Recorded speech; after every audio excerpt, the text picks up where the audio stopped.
Welcome back to the R.M.Williams Outback podcast. Great to have you here. This is Terry Cowley. I'm the host of the podcast and also the senior associate editor of R.M.Williams Outback magazine. We're very grateful to Ram Trucks for sponsoring this podcast.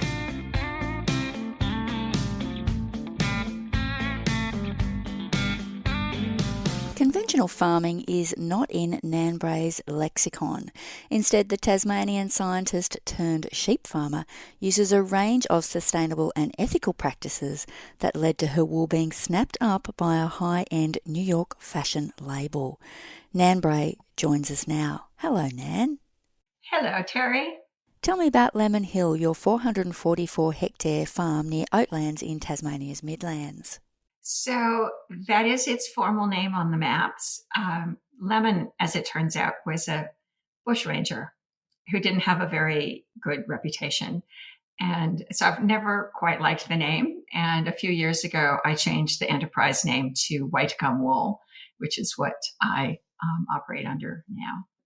It's quite a lovely property. It's about half and half sandstone and dolerite.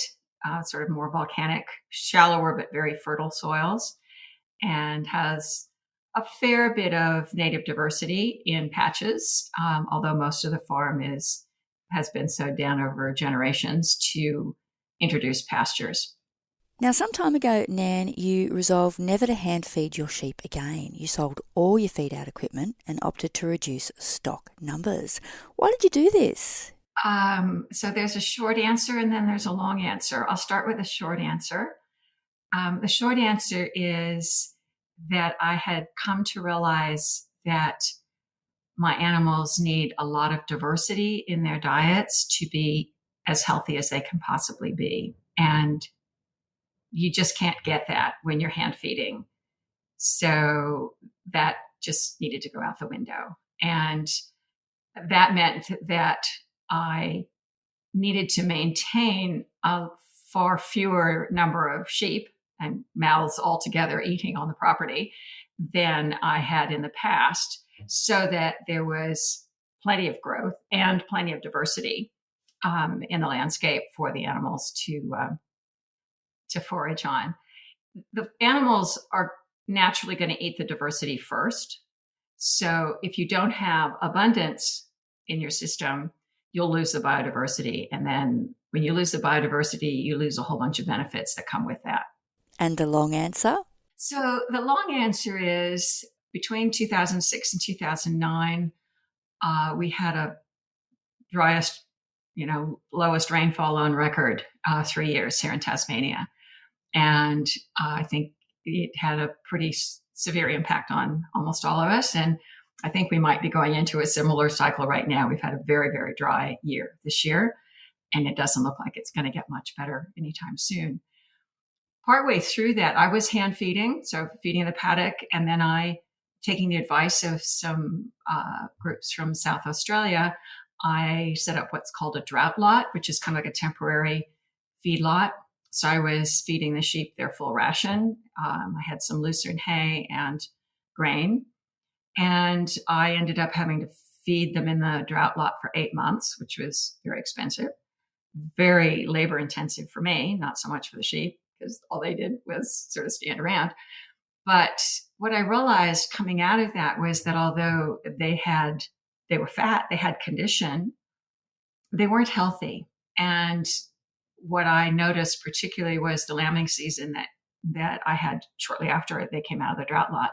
I had the worst statistics for pretty much everything: prolapse uterus, lamb mortality, ewe mortality, and that I'd ever had. And so that made me sort of sit back on my heels and go, well, what just happened here? Because I did everything by the book in terms of the drought lot, the full ration. I gave them injections of vitamin A and D. I was sure everybody had enough food, but it wasn't the quality that they really needed to be healthy. And so after I got through that, and about the same time came across the research that showed that animals need that level of diversity in their diet, I vastly reduced the number of animals. So I took it from, I had cut it down into the drought lot, but before that I was running about 1,800 sheep. And since then I've sort of played around with the numbers, but I settled on about 600. So a third of the stocking rate I used to have, the highest stocking rate I've ever had. And all sorts of wonderful things started to happen. So among other things, I stopped having any problems with intestinal parasites. So since 2009, when I started making these changes, I have not needed to drench a sheep. I would if I needed to, but I haven't needed to. And lamb mortality and the interventions have basically dropped significantly. So almost no prolapse uterus since then, which I'll just put a little marker there that's also partly due to leaving their tails undocked, because the tails actually exercise an animal's pelvic floor. So that really helped with the prolapse uterus issues as well. And they grow a lot more wool because they've got everything they need and more to eat. So they grow bigger. And so there's been a whole series of things that have resulted from that switch that have made it both better for the animals, better for the landscape. So the landscape isn't overgrazed. I can't overgraze it or I won't have that diversity. And better for me. It's a lot easier job than it used to be. Of course, that's not all you've changed, and that's not all you do. I believe it's not uncommon for you to spend entire days in the paddock with your sheep. Yes. So when I first started working on this diversity in the feed issue, I realized that because of the historical way my property had been farmed before I bought it in 2000. The diversity, where there's lots of species, is in the native areas. So we've got sort of maybe 5 deliberately introduced paddock species plus whatever weeds there are, maybe 10 species in an introduced paddock. Whereas in the native bits, which are kind of around the edges and the rocky banks, places that couldn't be plowed in the past, there'd be hundreds of species. So the challenge I had was, how do I get my sheep to know where all those diverse patches are and what's in them and how to utilize them, because it's a learning process for them. And I couldn't just divide the property up into a whole bunch of little rotational grazing cells, because in any one grazing cell, there probably wasn't much diversity at all. And then in a few, there was a lot. So what I did instead, taking the advice of my mentor, Fred Provenza, who was responsible for doing the diversity in the forage research, when I took my problem to Fred, he said, well, have you thought about what they call active shepherding? And of course I hadn't. But in the French Alps, there's sort of generations of professional shepherds who manage flocks in the common areas of the Alps and summertime and move them through that landscape in a way that gives them optimal access to diversity. And so I got the book and started learning how to do it. And I spent the best part, I would say, it was probably about 6 years that I did shepherding. I would shepherd about 3 or 4 days a week, but all day long. So I take my backpack and my lunch and my flask and my dogs and I had a little thermal pad so that I could stretch out and have a nap when the sheep were sleeping in the middle of the day, and just stayed with them. I would move them very slowly so that they would be grazing through the landscape, but in the general direction of diversity. And then, when it was time for me to go home, I'd just leave them wherever they were, and they grazed away from there. So, so I got to know the sheep really well. I got to know the property really well. I really do believe I could navigate around the property blindfolded after 6 years of doing that. But by the end of that 6 years, probably even before I stopped shepherding much, they were locally adapted. And that's actually a specific term in this whole set of concepts around how animals work in their environments. So it means that they actually know how to thrive as a collective in that environment. They know where shelter is, they know where water is, they know where the variations in feed, where the diversity that they need as a group and as individuals. They don't actually need to be told where to go. So I don't actively shepherd now. I do occasionally go out and spend some time with them, but I don't need to push them around the paddocks anymore. Do you describe that knowledge as instinct? There's two parts of it, quite distinguishable. So there's what's called an autonomic process, which means that that's like breathing. You don't have control over it, and that process allows an animal that's eaten something a few hours later, if they don't feel quite right, they'll get what's called post-ingestive feedback. And they can connect that to the last thing they ate through the smell of what they ate. It's not really taste, it's actually really smell for mammals. And so with that feedback process, they can go, I had a little too much of that plant. I won't eat as much of that next time. I'll eat a bit less of it. This is, of course, what we do as humans. It is. And actually, left to their own devices, animals will, for the most part, will only, if they encounter a new plant, they will only eat a little bit. They won't eat a whole lot of it. They will eat a little bit, wait for the post-ingestive feedback, and then go, oh, okay, yeah, that's all right. Or whoops, no, less of that. So that's if you want to talk about instinct, it's deeper than instinct. It's really like you don't have any choice. So what happens when you have food poisoning? I've had food poisoning. You get really sick, and your body decides that the food, generally the most recent thing that you ate, was the cause.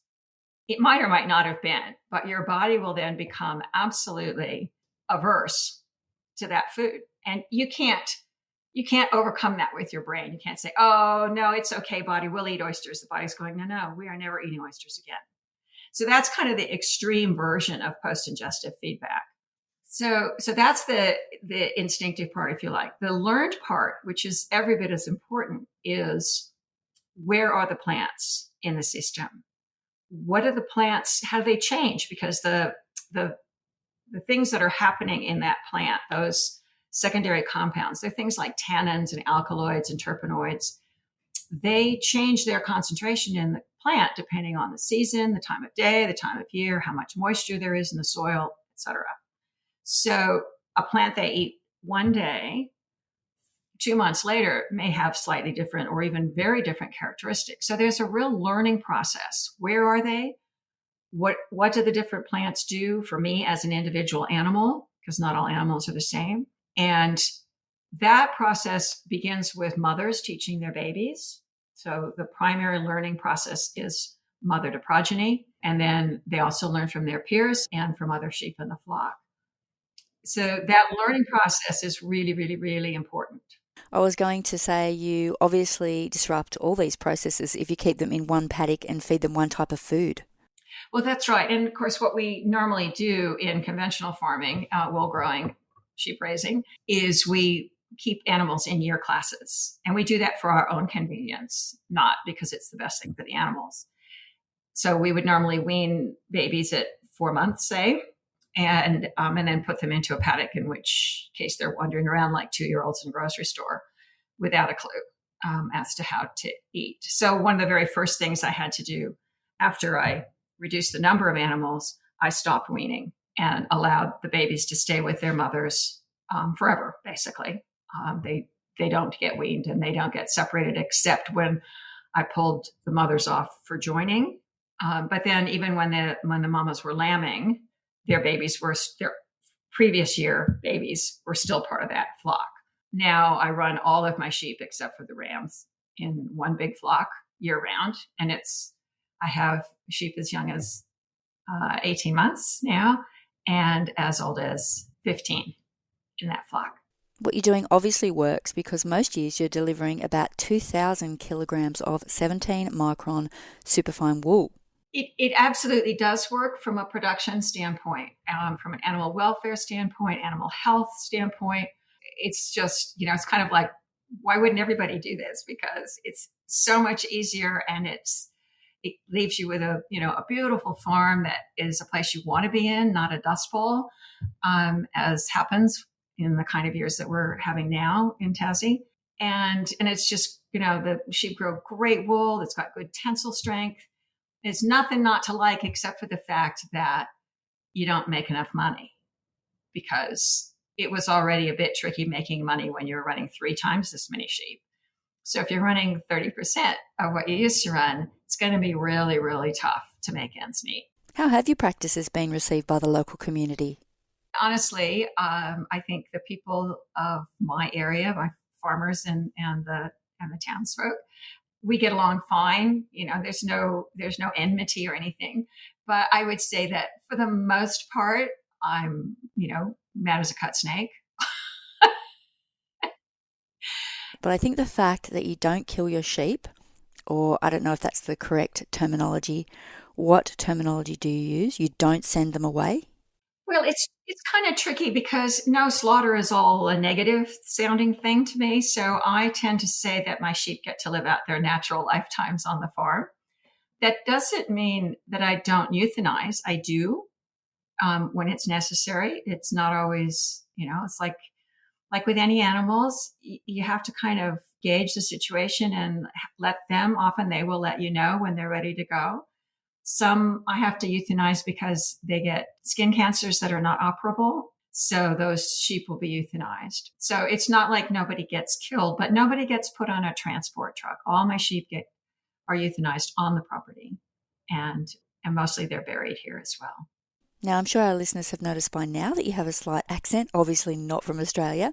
Tell us a bit about your background and how you first came to Australia. So, yes, you're absolutely right. It is an American U.S. accent, not a Canadian one. I'd like to think it's softened a bit since I've been here since 1995, off and on. Professionally, I was an oceanographer, physical oceanographer, which means I studied waves and currents and tides. And the last parts of my career before I moved to Australia had to do with looking at the role the oceans played in establishing patterns like El Nino and the Indian Ocean Dipole. But I had figured out, probably back in about the early 90s, that I didn't really want to go on doing research. I wanted to do something else, but I didn't know what. And so I came to Australia initially to visit some colleagues in Hobart at the CSIRO, and subsequently came back for a year on sabbatical because I thought I really fell in love with Tasmania. I just love the state. Geographically, it's just, it's gorgeous. By then, I had been training border collies for a number of years to do sheepdog trials in the U.S., and I was kind of hooked on that. I thought, well, I can have a job that will pay my salary, and I can have my dogs and maybe have a little farm and, make all of that work in Tasmania. So I got a job with CSIRO, which was a very high level administrative job. It took me all over the country, and it's pretty demanding for 6 years. And in the middle of that, just to make my life a little more interesting and complicated, I bought this rundown farm. And so for the last 3 years that I worked for CSIRO, I was also sort of had one foot in the farming world trying to figure out how to grow sheep. You mentioned the dogs, but you also had a bit of a connection to the land growing up through your grandfather. Actually, both sides. So both my parents grew up on the land during the Great Depression. And so I got really wonderful stories of animals and farming generally in those years. My mom's dad, but he had what they called a cow dog, Jack. And the story was that my grandfather could sit on the back porch of their farm and tell Jack, "Time to go get the cows, Jack." And Jack would go off and find the milking herd wherever it was, bring him back, put him in the milking parlor, and basically wait for my grandfather to come and milk them. And to me, that was just magic. It's like, how could Jack know how to do all of that all on his own? So I carry that with me, and often felt like, it'd be nice to become a farmer. But both my parents were adamant, no, you cannot make a living at farming. You have to have a profession. So I had this little internal tension going. And I think part of the lure of Tasmania was, whoa, I could do both.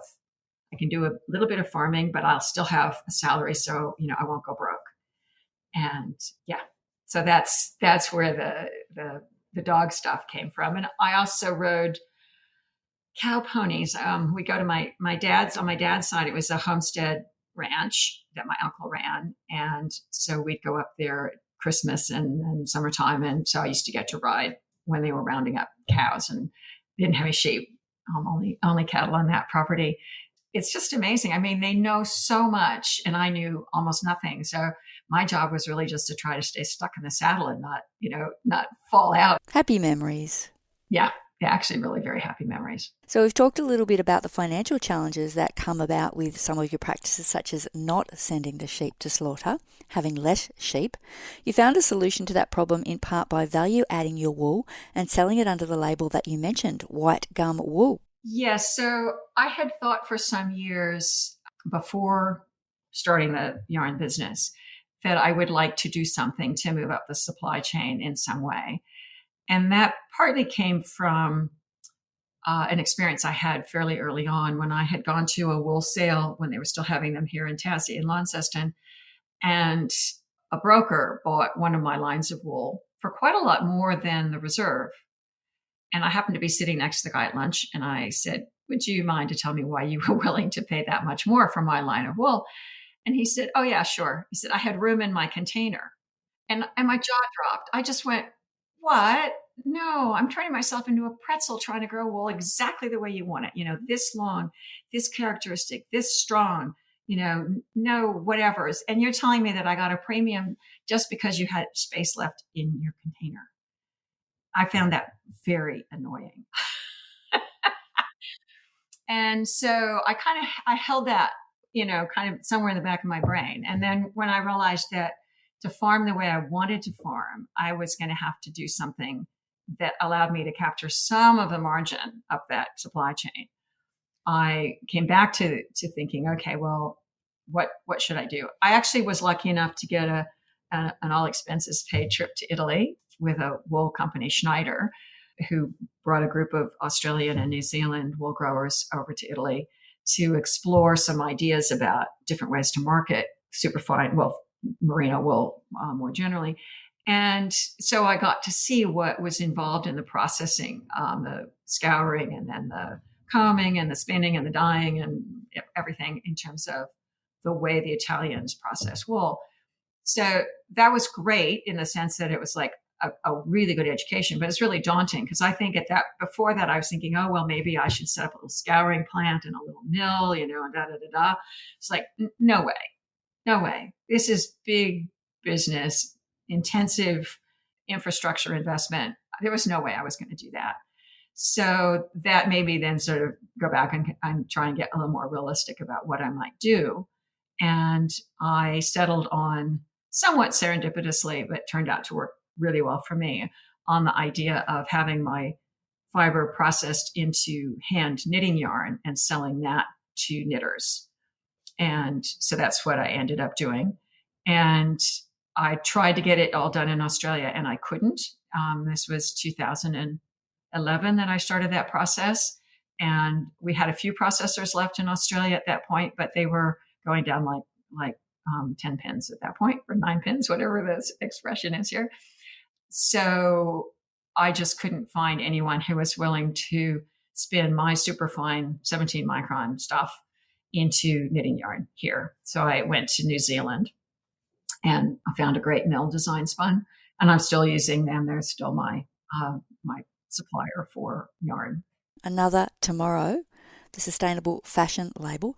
Enlighten me about that connection and how it came to be and what it means. So it's another one of those, I guess, somewhat serendipitous things. So much of what happens in the fiber world is word of mouth. Vanessa Barmani-Halek is the CEO and owner and everything else of Another Tomorrow, had found out about me through a cooperative called Fiber Shed in the US. And I think they must have found out about me through my blog. I'm really not quite sure. But Vanessa set herself a little job of trying to find a t-shirt that she could buy where she was able to tell transparency through the whole supply chain. She couldn't make it happen. She just felt that was not good enough, and that she would work to figure out how to set up a company where there was that full transparency through the whole supply chain. So that meant actually going all the way back in the case of wool as a fiber to wool farms. And one of the things that she was determined was that things would be environmentally sustainable, that animal welfare practices would be the best possible, that any fair trade issues or salary issues in terms of people being paid fairly for their work, that all of that was in place and transparent. So when she found out about me letting my animals live out their natural lifetimes, she was really intrigued. So she came to visit. So she is able to turn your wool into garments priced from $500 to $2,000. That is impressive. Yeah, we're talking seriously high end, and it's all of her fibers are processed in Italy, and they're made into. I think they're mostly made into garments in Italy, but I wouldn't swear to that. Do you still keep a small number of fleeces to sell to spinners and indie dyers? I am. I don't do that specifically to sell them. So when I decided to let my sheep live out their natural lifetimes, one of the issues that I had been told and believed was that as the sheep aged, the quality of the wool would degrade, that it wouldn't be as good. And so I thought, well, I'd better know that as I start. It wasn't going to change my approach. I was still going to let them live, but I needed to know what was going to happen to the wool as animals aged. So I have about 25 sheep that have names out of my 600. And so I just decided to start measuring, doing the full suite of measurements that we would do on a bale of wool. I do on individual fleeces of individual animals, and I've tracked them from year to year. So I started doing that in 2014. And so I've got 10 years of data on that. So each of those named sheep, I take a sample to test, and then I just keep the fleece, put the test results up with the fleece on my website, and spinners can buy them knowing what they're getting. I sell maybe 6 or 8 a year, and the others just go back into the next year's clip and just get blended in. And you're finding that the wool production doesn't go down very much over time? Hardly any. And I have to say that with a caveat because, of course, in that 10 years, the sheep that we're talking about have all had everything they need to eat. So they've had a really healthy life, and they continue. They've got their teeth. They've got, as I said, they've got really good nutrition. So for the subset of animals of the world, of the sheep world, that live on my farm, there is essentially no degradation of quality. The only thing that I see is that in the last 2 or 3 years of a 15-year-old sheep's life, the length of the staple will get maybe 10% shorter. That's okay for me. That's not a problem. It blends in with the longer staples of the younger sheep. And remembering that in this flock of 600, I have maybe 5% who are 12 years and older, not 20%. So it's not like it's a huge component of the total clip. But I just thought it was very interesting. The scientist side of me kind of went, okay, let's do this. Let's do it right. And when I looked at it, I was like, whoa, okay, there really is hardly any change. So from a wool quality and quantity perspective, there's no reason to kill animals at the age of 8. So I have to ask you, what are some of their names? Oh, okay. So the bottle lambs get names. So Alice she was special. She wasn't a bottle lamb. Annie and Emmy are named after Anne of Green Gables and Emily of New Moon because they were twins, but their mother died. So they were orphans. Felix was named after Felix Mendelssohn. Clara was named after Clara Schumann. Freddie was named after Frederick Chopin. Zach was named after Anzac Day, which is the day I found him. Let's see who else we've got. We've got Leonardo da Vinci, who is a friend of Vicky. So Vicky was a pet lamb, but she has boyfriends. She is still alive, and she has, I don't know, at least half a dozen boyfriends. They would hang out with her. She would hang out with me while we were shepherding. So they got names. And Leonardo's thing is he just loves machinery. He likes the He likes the Ute. He likes the Polaris side-by-side, anything like that. He comes up and has a real good look at it. So yeah, so there's a few of the names. Very cute, very cute. So you're aware that many farmers would dismiss your practices as only achievable at your small scale. But would you like to see many of these practices become more mainstream in future? Well, so I'll address that question in its two parts. There is nothing inherent about the scale of what I'm doing. So the things that I do could be done just as easily at larger scale. And in fact, I think would make farming easier for those people who are responsible for the work. I don't accept the premise of scale, and I'm happy to have that discussion in detail with anybody who wants to have it. In terms of the adoption of the practices, I would like to see the industry as a whole take a more empathetic approach to the way we treat animals, the way we raise animals, and the way we end their lives. I've coined a term for this, which is instead of animal husbandry, animal wifery. I like it. And it's really about finding that empathy first for ourselves as human beings, because it's going to be hard to be empathetic to anything else out there if you don't feel empathy for yourself. Then to find that when you are thinking about your production system, you are bringing that feeling of empathy for all the things that depend on that production system. It's not just the production animals, it's the wildlife, it's the bugs in the soil, all of those things, that the whole system will work better if we bring that level of empathy and understanding to what we do. Having said that, I absolutely accept that the way the system works economically makes it very, very hard for people to do that. So thinking about my own case, as it happened, I had money in the bank when I decided to move up the supply chain. But for about 4 years, not only did I have no income from my wool, I had a whole bunch more costs slapped on top to get it processed, shipped, the marketing stuff set up, building a market for it.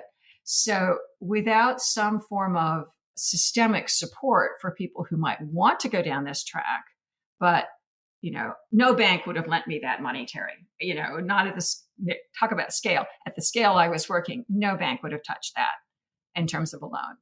So until we make it possible for people to transition from the way that they're farming now to a different way, even if they want to, they're not going to be able to. So I think that the industry as a whole, if there is a willingness to change, which I haven't completely seen yet, but if there were to be, there would have to be some pretty significant changes made in the way we operate as an industry. I'm sure you're right about that. It's been a pleasure to speak with you, Nan. Well, thank you. I enjoyed the conversation. I appreciate the chance to say things. It's been a great pleasure. Nan's story by Kirsty McKenzie features in issue 154 of R.M.Williams Outback magazine. Thank you for being my guest, Nan. Oh, thank you, Terry. It was a pleasure. And thank you for joining us here on the Outback podcast. I hope to welcome you back in our next episode.